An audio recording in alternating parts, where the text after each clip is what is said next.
I'm Rajeshri Venkataraman, reading 120 words English Shorthand Dictation. I think this reading is help to you all.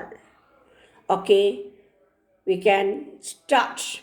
Sir Gopal Rao Naidu, Chairman of the Board of Directors, said, in our creation of the Book Center Limited as a cooperative concern for carrying on what we consider ought to be done cooperatively, we may conceivably be anticipating a type of business structures which will be adopted in the future in those cases where large-scale operation under central direction is naturally at an advantage. The recent articles in the Times on private enterprise have stated that parallel with a tendency towards large-scale and central operation, there is a requirement that the resultant large organization, in some cases monopoly, shall be some control other than the sole control of shareholders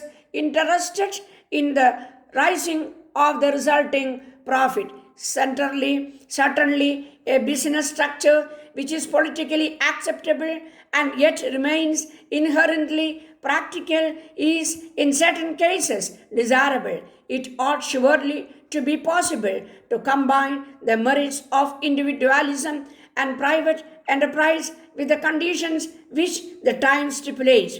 It is all the more probable that a structure both acceptable and practical can be created, since the principle of fair return on capital with a fair recompense for risk and enterprise will probably be always politically acceptable, particularly if what is to be regarded as fair is capable of definition by reference to a disinterested party. In our structure, we have thus provided for determining what is a fair return for Book Center and Wheelers. In the case of Book Center Limited, the majority of the board consists of the publishers whose books are being distributed, and in the case of Wheelers, the majority consists of booksellers and publishers, all of whom were elected under the authority of their respective National Association of Publishers and Booksellers. Moreover, if a question arises in the control of these two companies as to what is to be considered fair, provision is made for reference to what is in effect arbitration. In regard to the future tendencies of distribution, I personally believe that manufacturers will, in their own interest and in the interest of retailers, organize joint distribution of their own goods rather than each continue to pay a for small scale organization giving a necessarily very limited service to the retailer. I also believe that this joint distribution will tend to be organized as a cooperative concern and not as a new and unrelated business coming in as middleman.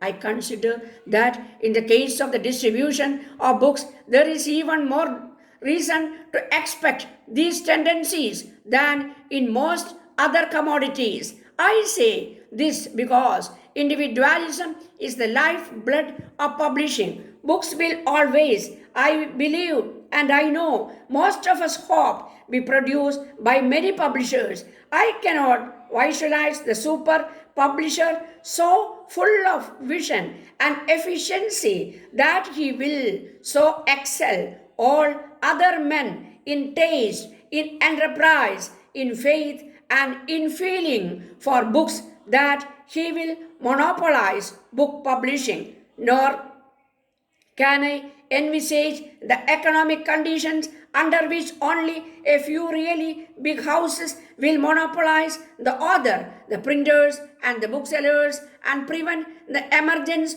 of that most individualistic creator, the rising publisher. If I am right in thinking that no one can keep a good publisher down, it will naturally mean that booksellers will, unlike other retailers, necessarily have to get their supplies from not only one or few ultimate sources but from a great number. This need to have as many sources of ultimate supply as there are manufacturers producing goods is a condition peculiar to the book trade, including publishers, printers, and booksellers.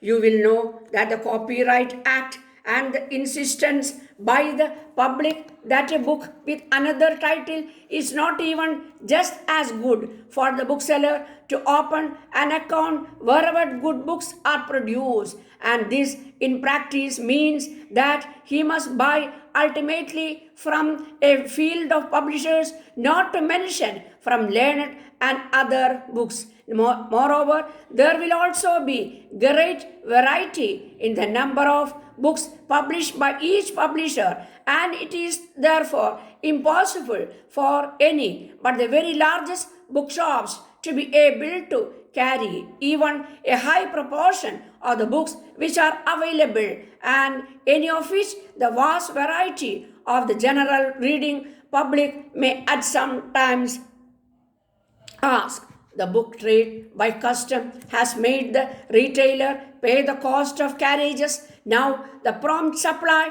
of a book not in a stock is clearly desirable, but special ordering and delivery is not possible from a great variety of suppliers without considerable cost which falls on the bookseller. The bookseller must choose between either going to a central source of supply in order to combine his urgent requirements in one order and the books in one parallel, or sending many orders and paying for many parcels. The latter alternative runs away.